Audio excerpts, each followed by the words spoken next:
అందరికీ నమస్కారం అండి. ఈరోజు మనం హ్యాపీ రిటైర్మెంట్ అనే ఓ చక్కటి కథను విందాం. ఇక కథలోకి వెళ్దాం. అది హైదరాబాద్ మహానగరం. ఆదివారం ఉదయం సూర్యప్రకాష్ ఇంట్లో సందడి. డైనింగ్ టేబుల్ మీద లడ్డూలు, పులిహోర, పాయసం, గారెలు. వంటగది నుంచి నెయ్యి పరిమళం ఇల్లంతా వ్యాపిస్తోంది.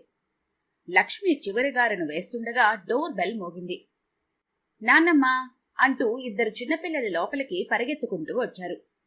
వాళ్ల వెనకే కొడుకు కిరణ్, కోడలు దీపిక.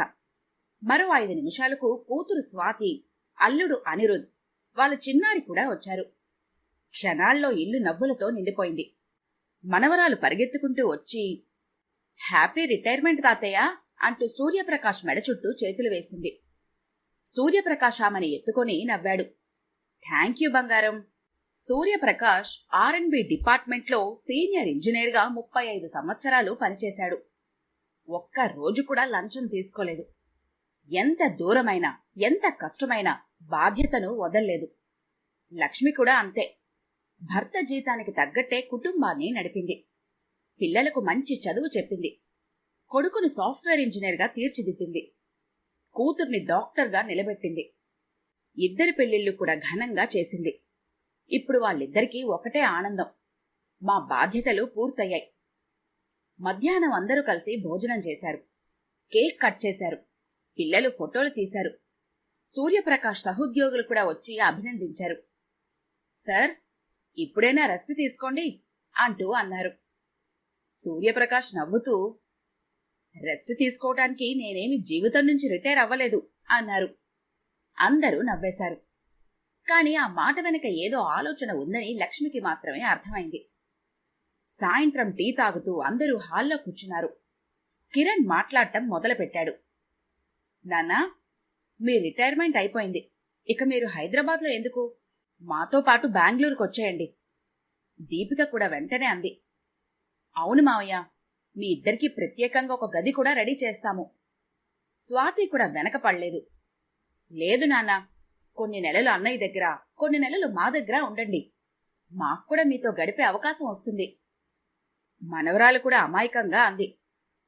తాతయ్య, మా ఇంటికే రా. అందరూ నవ్వేశారు.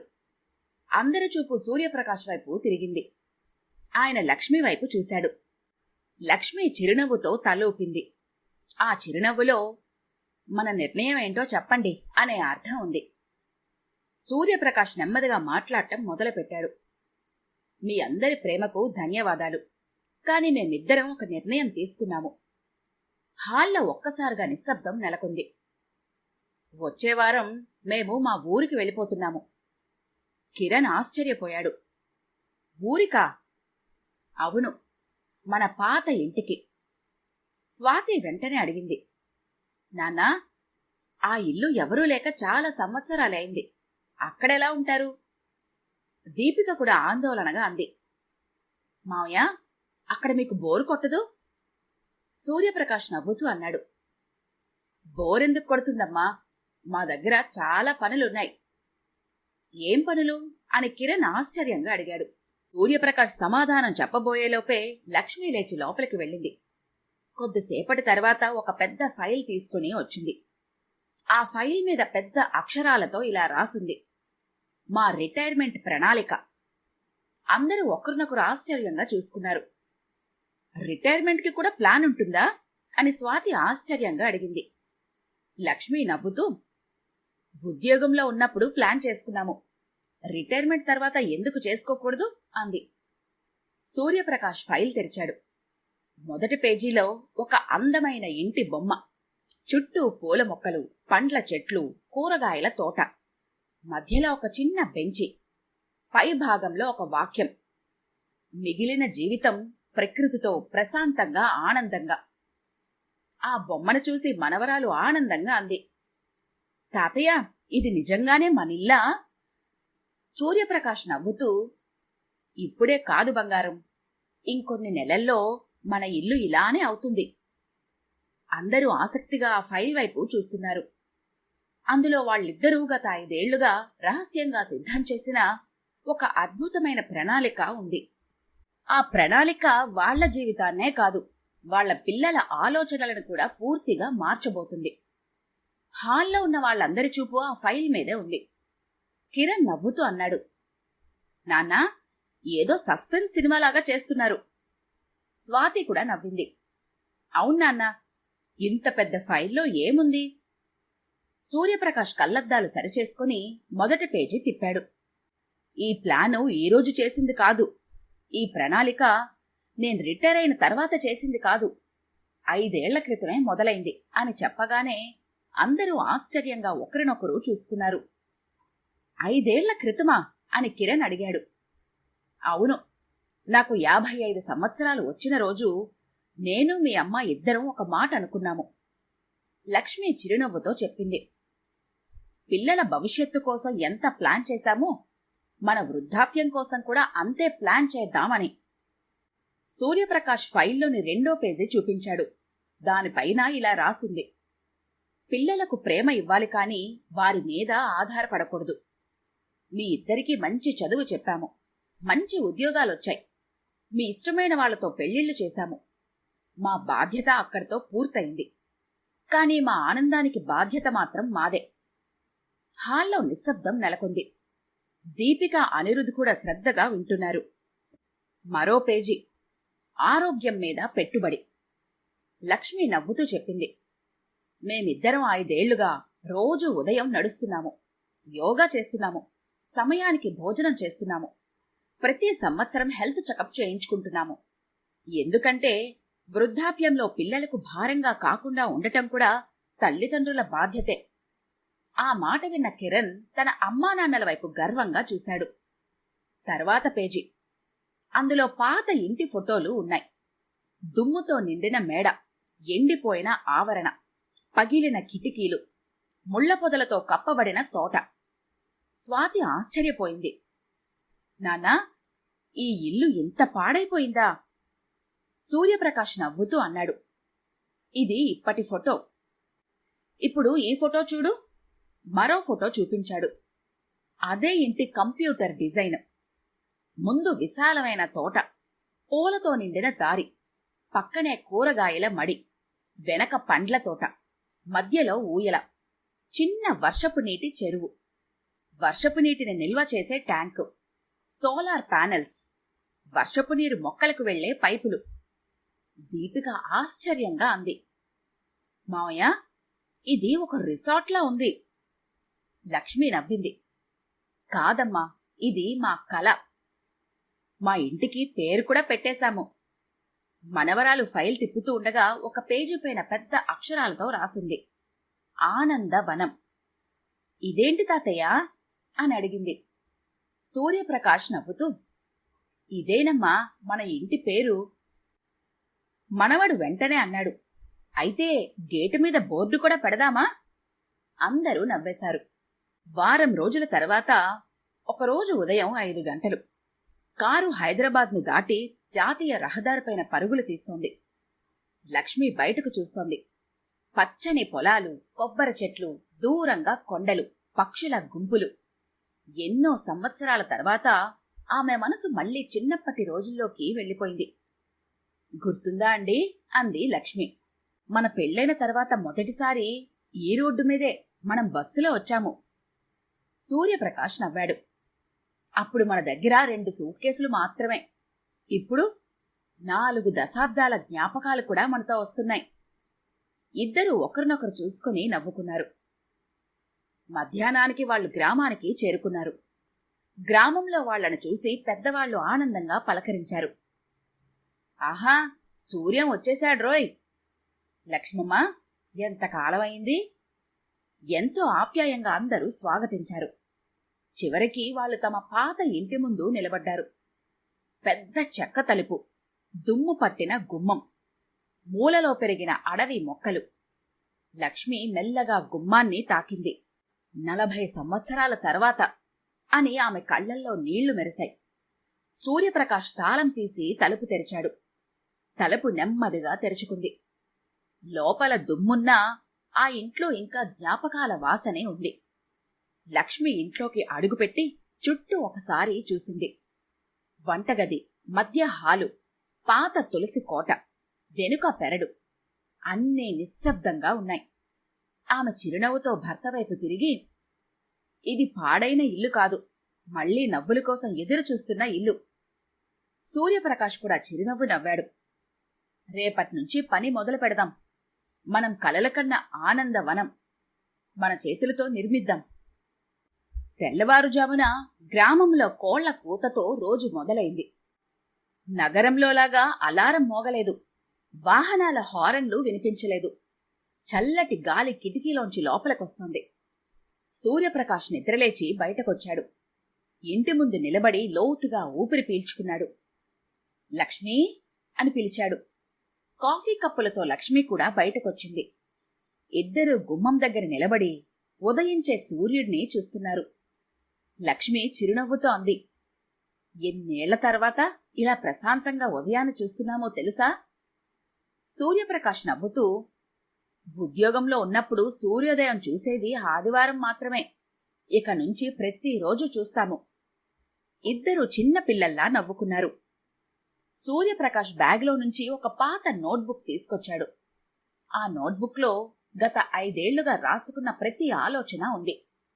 ఒక్కో పేజీ తిప్పుతూ లక్ష్మికి చూపిస్తున్నాడు. ఇంటి ముందు 2 మామిడి చెట్లు, ఎడంవైపు జాజి మల్లె కనకాంబరం, వెనుక టమాటా, బెండకాయ, వంకాయ, దొండకాయ, బీరకాయ, గోడ పక్కన నిమ్మ, జామ, బొప్పాయి. లక్ష్మి నవ్వుతూ అడిగింది, ఇన్ని మొక్కలకు నీళ్లెవరు పోస్తారు? సూర్యప్రకాష్ వెంటనే, మనమిద్దరమే. మరి మనం ఎప్పుడైనా బయటకు వెళ్తేనో? అప్పుడు గ్రామంలో ఉన్న పిల్లలకు బాధ్యతను అప్పగిద్దాం. మరి వాళ్లకు ప్రతిఫలం? చెట్ల పండ్లు వాళ్లకు, ఆనందం ఆహ్లాదం మనకు. లక్ష్మి చిరునవ్వుతో తలూపింది. ఆ రోజు ఉదయం ఇంటి ముందు ట్రాక్టర్ ఆగింది. దానిలో ఎర్రమట్టి, ఎరువు, కొత్త కుండీలు, తోట పనిముట్లు, వందలాది మొక్కలు. అది చూసిన పొరుగింటి వెంకటయ్య వచ్చాడు. సూర్యం, ఇన్ని మొక్కలేంటి? సూర్యప్రకాష్ నవ్వుతూ, పిల్లల్ని పెంచినంత ప్రేమతో ఇవి పెంచబోతున్నామండి. ఏమిటి, 60 ఏళ్ల వయసులోనా? అని వెంకటయ్య ఆశ్చర్యపోయాడు.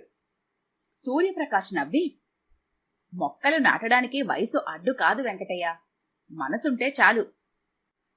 తర్వాత 10 రోజుల్లో వాళ్లు ఒక్క నిమిషం కూడా వృధా చేయలేదు. పాత కంచె తీసేశారు. కొత్త చెక్క కంచె వేశారు. వర్షపు నీరు నిల్వ చేసే గుంత తవ్వించారు. పాత బావని శుభ్రం చేయించారు. మధ్యలో అందమైన రాతి బెంచు పెట్టించారు. తులసికోటను మళ్లీ కట్టించారు. ఇంటి ముందు రంగురంగుల గులాబీలు, తెల్లటి మల్లెలు, ఎర్రటి మందారాలు, పసుపు బంతిపూలు, చిన్న చిన్న సీతాకోక చిలకలు చక్కర్లు కొట్టడం మొదలుపెట్టాయి. వెనుకవైపు టమాటా మొక్కలు, మిరప, బెండకాయ, చిక్కుడు, పాలకూర, మెంతుకూర, కొత్తిమీర. ప్రతి మడికి ఒక చిన్న బోర్డు. ఈ మొక్క నాటిన తేదీ, ఎవరు నాటారు అని రాసి పెట్టాడు సూర్యప్రకాష్. లక్ష్మి నవ్వుతూ, ఏమిటండి ఇది, మొక్కలకి కూడా రికార్డులా అని అడిగింది. ఉద్యోగంలో ఫైళ్లు చూశాను, ఇప్పుడు మొక్కల ఫైళ్లు చూస్తాను అన్నాడు. ఇద్దరూ హాయిగా నవ్వుకున్నారు. ఒక సాయంత్రం ఇద్దరూ తాము నాటిన చిన్న మామిడి మొక్క పక్కన కూర్చున్నారు. చల్లటి గాలి వీస్తోంది. పక్షులు గూటికి వెళ్తున్నాయి. లక్ష్మి మెల్లగా అంది, ఇక్కడికొచ్చినప్పటినుంచి నాకు టీవీయే గుర్తురావటం లేదండి. సూర్యప్రకాష్ నవ్వాడు. ఎందుకంటే ఇక్కడ ప్రకృతి ప్రత్యక్ష ప్రసారం చూపిస్తోంది కదా. లక్ష్మి గట్టిగా నవ్వేసింది. ఆ రాత్రి భోజనం చేస్తూ లక్ష్మి అంది, మనమిద్దరమే ఆనందంగా ఉంటే సరిపోదు.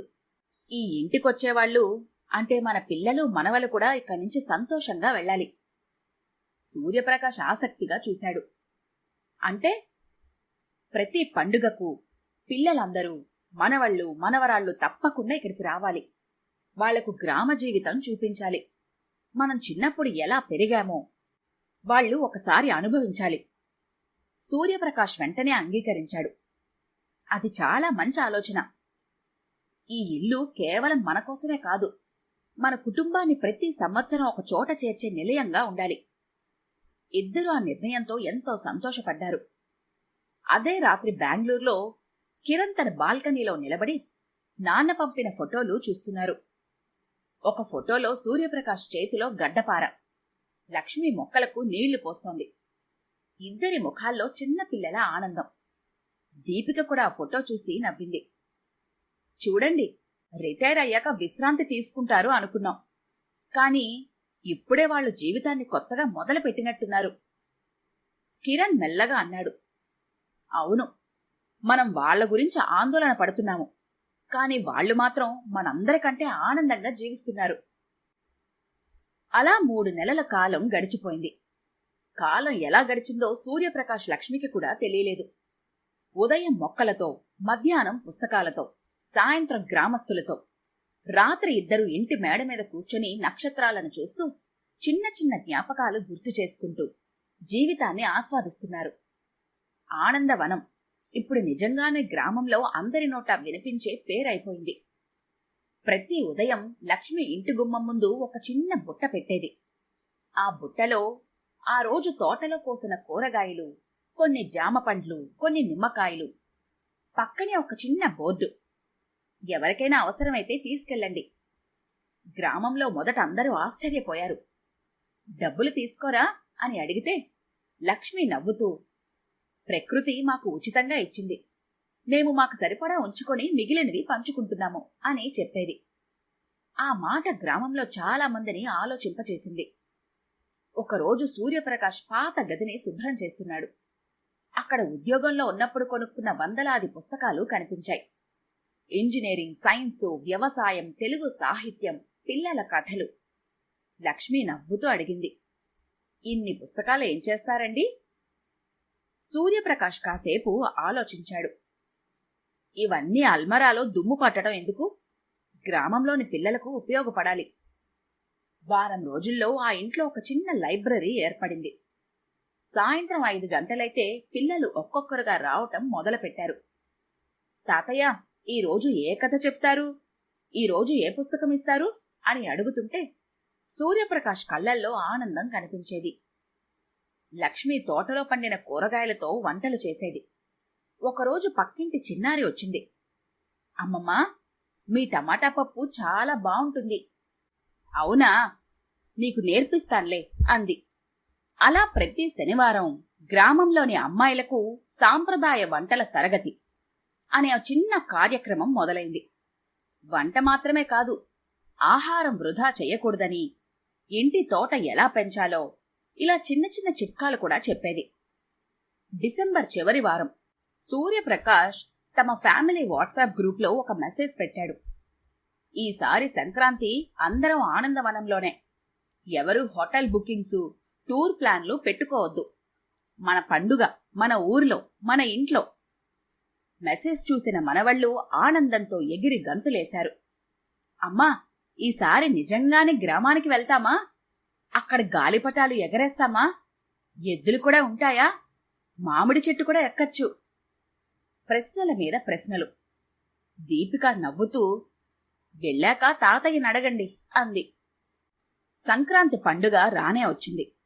ఇంటి ముందు రంగురంగుల ముగ్గులు, గుమ్మానికి మామిడి తోరణాలు, ఆవరణలో గొబ్బెమ్మలు, హరిదాసుల పాటలు, దూరంగా గంగిరెద్దు శబ్దం.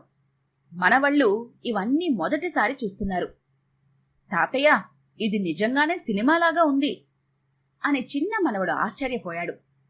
సూర్యప్రకాష్ నవ్వి, ఇది సినిమా కాదురా, ఇదే మన సంస్కృతి. అందరూ అల్పాహారం చేసిన తర్వాత మనవళ్లు మొబైల్ ఫోన్లు తీసుకున్నారు. సూర్యప్రకాష్ నవ్వుతూ ఒక బుట్ట తీసుకొచ్చాడు. ఈరోజు ఒక ఆట ఆడదామా? ఏంటి తాతయ్య అది? సాయంత్రం వరకు ఈ బుట్టలో మొబైల్స్ పెట్టిన వారికి ఒక ప్రత్యేక బహుమతి ఉంటుంది. పిల్లలు ఒకరినొకరు చూసుకున్నారు. మొదట కొంచెం ఆలోచించారు. తర్వాత అందరూ తమ మొబైళ్లను బుట్టలో వేసేశారు. ఆ రోజు వాళ్లు గాలిపటాలు ఎగరేశారు, ఆవులకు గడ్డి పెట్టారు, తోటలో టమాటాలు కోశారు, జామ పండ్లు చెట్టు మీద నుంచి తెంపుకున్నారు, తాతామామలతో కలిసి అరిసెలు చేశారు. సాయంత్రం అందరూ పొలాల్లో నడిచారు. ఆ రోజు మొత్తం ఒక్కసారి కూడా ఎవరికీ మొబైల్ గుర్తు రాలేదు. రాత్రి అందరూ భోజనం చేసి మేడ మీద కూర్చున్నారు. నక్షత్రాలతో నిండిన ఆకాశం, చల్లటి గాలి, చుట్టూ నిశ్శబ్దం. చిన్న మనవరాలు లక్ష్మిని అడిగింది, అమ్మమ్మా, మీకు హైదరాబాద్లో పెద్ద ఇల్లుంది కదా, ఏసీ ఉంది, లిఫ్ట్ కూడా ఉంది. ఇన్ని సౌకర్యాలు వదిలేసి మీరు ఇక్కడికెందుకొచ్చారు? లక్ష్మి చిరునవ్వుతో సూర్యప్రకాష్ వైపు చూసింది. ఇద్దరి కళ్లల్లో ఒకే సమాధానం. కాని ఆ సమాధానం వినబోతున్నది మనవరాలు మాత్రమే కాదు, ఆ కుటుంబం మొత్తం. ఆ ఒక్క సమాధానం వాళ్ల జీవితాన్ని చూసే విధానాన్నే మార్చబోతుంది. మేడ మీద చల్లని గాలి వీస్తోంది. దూరంగా ఆలయం గంటలు వినిపిస్తున్నాయి. చిన్న మనవరాలు అడిగిన ప్రశ్నకు అందరి చూపు సూర్యప్రకాష్ లక్ష్మీ వైపే ఉంది. సూర్యప్రకాష్ చిరునవ్వుతో మనవరాల్ని తన దగ్గర కూర్చోబెట్టుకున్నాడు. బంగారం, నిన్నొక ప్రశ్న అడగనా? అడుగు తాతయ్య. నువ్వు స్కూల్కెందుకు వెళ్తావు? చదువుకోడానికి. మరి అమ్మా నాన్న ఎందుకు ఉద్యోగం చేస్తారు? డబ్బు సంపాదించడానికి. అలాగే మేమిన్ని సంవత్సరాలు ఎందుకు పనిచేశామో తెలుసా? మనవరాలు అమాయకంగా తలూపింది. మీకోసం, మీ నాన్న, మీ అత్త, ఈ కుటుంబం కోసం. కొద్దిసేపు ఆగి ఆయన మెల్లగా అన్నాడు, కాని జీవితంలో ఒక దశ వస్తుంది. అప్పుడు మన కోసం కూడా మనం బ్రతకాలి. కిరణ్ కూడా ఆసక్తిగా వింటున్నాడు. స్వాతి నిశ్శబ్దంగా ఉంది. సూర్యప్రకాష్ కొనసాగించాడు. చాలా మంది రిటైర్మెంట్ అంటే పని అయిపోయింది అనుకుంటారు. కాని నాకు మాత్రం అది కొత్త జీవితం మొదలైన రోజు. ఉద్యోగంలో ఉన్నప్పుడు ఉదయం లేచినప్పటి నుంచి రాత్రి పడుకునే వరకు సమయం ఎవరిదో తెలుసా? ప్రభుత్వానిది. పిల్లల చదువు, బాధ్యతలు, బ్యాంకు లోన్లు, ఇంటి ఖర్చులు, మీ భవిష్యత్తు. అందులో నాకు, నా భార్యకు ప్రత్యేకంగా సమయం ఉండేది కాదు. లక్ష్మి చిరునవ్వుతో అంది. చాలాసార్లు ఒక కప్పు టీ కూడా కలిసి తాగడానికి సమయం దొరకలేదు. ఇప్పుడు ప్రతి ఉదయం కలిసి సూర్యోదయం చూస్తున్నాము. డబ్బు కాదు, సమయం గొప్ప సంపద. అప్పుడే దీపిక అడిగింది, మావయ్య, మీరు నగరంలో ఉంటే ఇంకా సౌకర్యంగా ఉండేది కదా? సూర్యప్రకాష్ నవ్వాడు. సౌకర్యం అంటే ఏంటమ్మా? ఏసీ గదా, లిఫ్టా, కారా? అవి సౌకర్యాలే, కాని ప్రశాంతత కాదు. అతను తోటవైపు చూపించాడు. ఉదయం పక్షుల శబ్దం వింటూ కాఫీ తాగటం, మనమే పెంచిన కూరగాయలు కోసుకొని వంట చేయటం, సాయంత్రం పిల్లలకు కథలు చెప్పటం, రాత్రి నక్షత్రాలు లెక్క పెట్టటం, ఇవి డబ్బుతో కొనలేని ఆనందాలు. అప్పటి వరకు మౌనంగా ఉన్న చిన్న మనవడు తాతయ్య దగ్గరకు వచ్చాడు. తాతయ్య, నేనొకటి చెప్పనా? చెప్పు బంగారం. నేను బెంగళూరులో ప్రతిరోజు ట్యాబ్లో గేమ్స్ ఆడతాను. కాని ఇక్కడ జామ పండ్లు కోయటం, గాలిపటం ఎగరేయటం, ఆవులకు గడ్డి పెట్టటం, ఇవి నాకు ఇంకా బాగా నచ్చాయి. అందరూ నవ్వేశారు. మనవడు వెంటనే అన్నాడు, తర్వాతి సెలవుల్లో కూడా మేమిక్కడికే వస్తాము. లక్ష్మి కళ్లల్లో ఆనంద బాష్పాలు మెరిశాయి. ఆ రాత్రి అందరూ నిద్రపోయిన తర్వాత కిరణ్ ఒంటరిగా తోటలో నడుస్తున్నాడు. అతని మనసులో ఒకటే ఆలోచన. ఇంతకాలం అమ్మా నాన్న ఒంటరిగా ఉంటారని బాధపడ్డాను. కాని ఇక్కడ వాళ్ళు ఒంటరిగా లేరు. ప్రకృతి వాళ్లకు తోడుగా ఉంది. ఈ గ్రామం వాళ్లతో ఉంది. ముఖ్యంగా వాళ్ళు ఒకరికొకరు తోడుగా ఉన్నారు. అప్పుడే సూర్యప్రకాష్ కూడా బయటకొచ్చాడు. నిద్ర రావట్లేదా అని అడిగాడు. లేదు నాన్నా, ఒక విషయం అడగాలి. మీకు నిజంగా మా దగ్గర ఉండాలి అనిపించదా? సూర్యప్రకాష్ తన కొడుకు భుజంపైన చెయ్యి వేశాడు. కిరణ్, మాకు మీతో ఉండడం ఇష్టం లేదు అని కాదు. మేము మా జీవితాన్ని కోల్పోవటం ఇష్టం లేదు. మీకు మీ ఉద్యోగాలున్నాయి, పిల్లల చదువులున్నాయి. మీ జీవితం మీది, మా జీవితం మాది. మనమంతా ఒకరినొకరు ప్రేమించాలి. కాని ఒకరి జీవితాన్ని ఇంకొకరు ఆక్రమించకూడదు. ఆ మాటలు కిరణ్ హృదయంలో చాలా లోతుగా నిలిచిపోయాయి. ఒక వారం రోజుల తర్వాత సంక్రాంతి సెలవులు ముగిశాయి. అందరూ తిరిగి వెళ్లే రోజు వచ్చింది. కారెక్కే ముందు మనవరాలు పరిగెత్తుకుంటూ వచ్చి ఒక చిన్న కాగితం సూర్యప్రకాష్ చేతిలో పెట్టింది. తాతయ్య, ఇంటికి వెళ్ళాక చూడండి. కారు వెళ్లిపోయింది. లక్ష్మి కాగితం తెరచి చూసింది. అందులో పిల్లల చేతిరాతతో ఇలా ఉంది: ప్రపంచంలోనే మా favourite place Anandavanam. Summer holidays కోసం ఎదురు చూస్తున్నాము. కింద చిన్న చిన్న హార్ట్స్ గీసి లవ్ యూ అమ్మమ్మ, తాతయ్య అని రాశారు. లక్ష్మి ఆ కాగితం గుండెలకు హత్తుకుంది.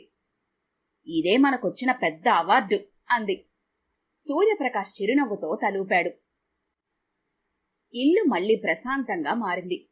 మనవళ్లు పరుగులు తీసిన ఆవరణ మళ్లీ పక్షుల కిలకిలా రావాలతో నిండిపోయింది. కాని ఆ పండుగ తర్వాత గ్రామంలో ఒక కొత్త చర్చ మొదలైంది. సూర్యప్రకాష్ గారి జీవితం చూస్తుంటే రిటైర్మెంట్ అంటే భయం పోతుంది. రిటైర్ అయిన తర్వాత కూడా ఇంత ఆనందంగా ఎలా ఉంటున్నారు అని చాలా మంది ఆశ్చర్యపడ్డారు. ఒక ఆదివారం ఉదయం సూర్యప్రకాష్ ఇంటి ముందు వరండాలో కూర్చుని పేపర్ చదువుతున్నాడు. లక్ష్మి తోటలో పూలు కోస్తోంది. అప్పుడే గ్రామంలోని కొంతమంది రిటైర్డ్ ఉద్యోగులు అక్కడికొచ్చారు. రామచంద్రయ్య, గోపాల్, వెంకటేశం, హనుమంతరావు అందరూ ఒకే మాట అన్నారు. సూర్యం, నీ దగ్గర ఒక సలహా కోసం వచ్చాము. సూర్యప్రకాష్ నవ్వుతూ, సలహానా? చెప్పండి. రామచంద్రయ్య నిట్టూర్చాడు. రిటైర్ అయినప్పటి నుంచి రోజంతా టీవీ చూస్తున్నాను. ఏ పని చేయాలనిపించటం లేదు. గోపాల్ అన్నాడు, నా పిల్లలు అమెరికాలో ఉన్నారు. ఫోన్ చేస్తారు. కాని ఇంట్లో ఒంటరిగా అనిపిస్తుంది. వెంకటేశం అన్నాడు, ఉద్యోగంలో ఉన్నప్పుడు నన్నందరూ గౌరవించేవారు. ఇప్పుడు నేను పనికిరాని వాడినన్న భావన వస్తోంది. సూర్యప్రకాష్ వారందరి మాటలు ప్రశాంతంగా విన్నాడు. లక్ష్మి అందరికీ వేడివేడి టీ తీసుకొచ్చి ఇచ్చింది. తన తోటలో పండిన నిమ్మకాయలతో చేసిన నిమ్మరసం కూడా పెట్టింది. అందరూ కూర్చున్నాక సూర్యప్రకాష్ మాట్లాడటం మొదలుపెట్టాడు. మీ అందరికీ ఒక ప్రశ్న. ఉద్యోగంలో చేరిన మొదటి రోజు మీకన్ని పనులు వచ్చా? లేదు, నేర్చుకున్నాము. మరి రిటైర్మెంట్ తర్వాత కొత్త జీవితం కూడా నేర్చుకోవాల్సిందే కదా? అందరూ మౌనంగా విన్నారు. ఆయన కొనసాగించాడు, ఉద్యోగం మనకు జీతం ఇచ్చింది. కాని రిటైర్మెంట్ మనకు సమయం ఇచ్చింది. ఆ సమయాన్ని ఎలా ఉపయోగించుకోవాలో మనమే నిర్ణయించాలి. కొన్ని రోజుల తర్వాత సూర్యప్రకాష్ ఒక కొత్త ఆలోచన చెప్పాడు. ప్రతి ఆదివారం మనమందరం ఇక్కడ కలుద్దాం. ఎవరికి ఏం వచ్చో అది మిగతా వాళ్లకు నేర్పుకుందాం. రామచంద్రయ్యకు సంగీతం వచ్చు. వెంకటేశం మంచి చెక్క పనులు చేస్తాడు. గోపాల్కు తేనెటీగల పెంపకం తెలుసు. లక్ష్మి మహిళలకు ఇంటి తోట ఎలా పెంచాలో నేర్పుతుంది. అలా ప్రతి ఆదివారం ఆనందవనం నవ్వులతో కలకల్లాడేది. కొద్ది కాలానికే పక్క గ్రామాల నుంచి కూడా ప్రజలు రావటం మొదలుపెట్టారు. కొన్ని నెలల తర్వాత సూర్యప్రకాష్ లక్ష్మీల 40వ వివాహ వార్షికోత్సవం వచ్చింది. వాళ్ళిద్దరికీ ఏమీ తెలియకుండా కిరణ్, స్వాతి ఒక పెద్ద సర్ప్రైజ్ ప్లాన్ చేశారు. ఉదయం ఇంటి గేటు తెరిచిన సూర్యప్రకాష్ ఆశ్చర్యపోయాడు. గేటు బయట కుటుంబ సభ్యులంతా నిలబడి ఉన్నారు. మనవళ్లు చేతుల్లో పూలతో. హ్యాపీ యానివర్సరీ తాతయ్య, అమ్మమ్మ అంటూ పరిగెత్తుకుంటూ వచ్చారు. గ్రామస్తులు కూడా ఒక్కొక్కరుగా చేరుకున్నారు. చిన్న కార్యక్రమం ఏర్పాటు చేశారు. మొదట మాట్లాడింది స్వాతి. చిన్నప్పుడు మా కోసం అమ్మా నాన్న ఎన్నో త్యాగాలు చేశారు. కాని రిటైర్మెంట్ తర్వాత వాళ్లు మాకు మరో గొప్ప బహుమతి ఇచ్చారు. ఆనందంగా జీవించడం నేర్పించారు. తర్వాత కిరణ్ మైక్ తీసుకున్నాడు. అతని గొంతు కొద్దిగా వణికింది. నాన్నా, మీరు నాకు ఇల్లు కొనివ్వలేదు. కోట్లు సంపాదించి ఇవ్వలేదు. అది అవసరం కూడా లేదు. మీరిచ్చిన గొప్ప సంపద ఎలా జీవించాలో చూపించిన జీవన విధానం. రిటైర్మెంట్ అంటే ముసలితనం కాదు, మనసుకు నచ్చిన జీవితం మొదలుపెట్టే అవకాశం అని మీ ఇద్దరినీ చూసి నేర్చుకున్నాను. సూర్యప్రకాష్ లక్ష్మి కళ్లల్లో ఆనంద బాష్పాలు మెరిశాయి. చివరగా మనవళ్ళ ఒక పెద్ద గుడ్డతో కప్పిన బోర్డు తీసుకొచ్చారు. తాతయ్య, మీరు తీయండి. సూర్యప్రకాష్ గుడ్డ తొలగించాడు. అందమైన చెక్క బోర్డు. దానిపైన బంగారు అక్షరాలతో ఆనందవనం. కింద చిన్న అక్షరాల్లో, ఈ ఇంట్లో పూలు మాత్రమే కాదు, ఆనందం కూడా పూస్తుంది. లక్ష్మి ఆ బోర్డు చూసి ఆనందంతో కన్నీళ్లు పెట్టుకుంది. సాయంత్రం అందరూ వెళ్లిపోయిన తర్వాత సూర్యాస్తమయాన్ని చూస్తూ సూర్యప్రకాష్ లక్ష్మి వరండాలో కూర్చున్నారు. చేతిలో వేడివేడి కాఫీ. ముందు పూలతో నిండిన తోట, పండ్లతో వంగిన చెట్లు, ఆడుకుంటున్న పక్షులు, దూరంగా నవ్వుకుంటూ పరిగెత్తుతున్న గ్రామ పిల్లలు. లక్ష్మి మెల్లగా అంది, మన నిర్ణయం సరైందే కదండి? సూర్యప్రకాష్ చిరునవ్వుతో ఆమె చేతిని పట్టుకున్నాడు. అవును లక్ష్మి, జీవితమంతా బాధ్యతలు నెరవేర్చాము. ఇప్పుడు ప్రతిరోజును ఒక పండుగలా గడుపుతున్నాము. ఆకాశం నారింజ రంగులోకి మారుతోంది. ఆనందవనం గుమ్మం ముందు ఉన్న బోర్డు సాయంత్రపు కిరణాల్లో మెరుస్తోంది. ఆ ఇంటిని చూసిన ప్రతి ఒక్కరికి ఒక నిజం అర్థమైంది. వృద్ధాప్యం అనేది బలహీనత కాదు, జీవితాన్ని నెమ్మదిగా ఆస్వాదించే అందమైన కాలం. పిల్లలపై ప్రేమ ఉండాలి, కానీ మన ఆనందాన్ని వాళ్లపై ఆధారపడనివ్వకూడదు. రిటైర్మెంట్ అంటే పని ముగిసింది అని కాదు, మనసుకు నచ్చిన జీవితాన్ని ప్రారంభించే సువర్ణ అవకాశం అని. మీ హైమా రచించిన ఈ కథ కనుక మీకు నచ్చినట్లయితే లైక్ చేయండి, షేర్ చేయండి. మరిన్ని ఇంట్రెస్టింగ్ కథల కోసం మా ఛానల్ని తప్పకుండా సబ్స్క్రైబ్ చేసుకోండి.